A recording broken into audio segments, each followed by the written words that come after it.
Hello, I'm Marcy Maxwell, your 41st District State Representative in the Washington State Legislature. I represent our communities in Bellevue, Issaquah, Mercer Island, Newcastle, and Renton. The 2010 legislative session kicked off just this week in Olympia, and I'm honored to return and work on your behalf. You'll notice that fewer bills will be introduced this year, partly because of the short 60-day session, but mainly because we're overwhelmingly focused on balancing the state's supplemental budget and promoting economic recovery. While some economists have said that the recession is technically over, many indicators are still lagging, including employment. Almost every one of us know a friend, a family member who's lost a job, lost their health care coverage, or even their home. The steep economic drop may have leveled out, but the pain lingers on for too many people and too many businesses.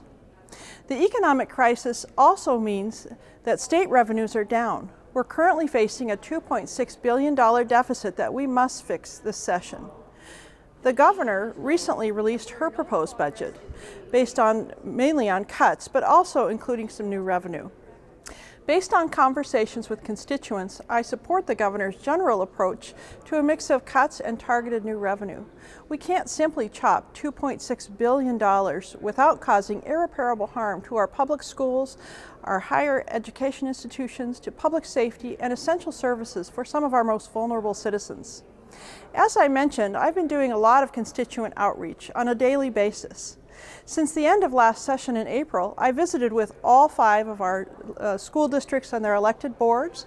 I've met with dozens of local elected officials, with many organizations, businesses, and citizens to hear about your concerns and your ideas.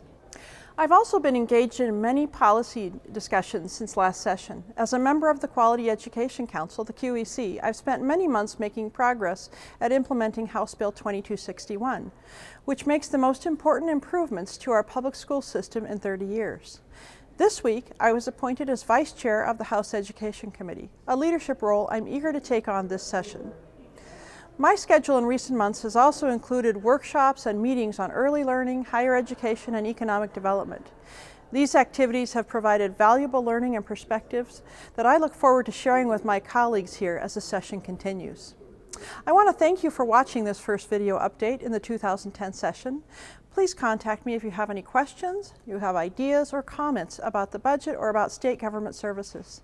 Thanks again, and I'll see you next time.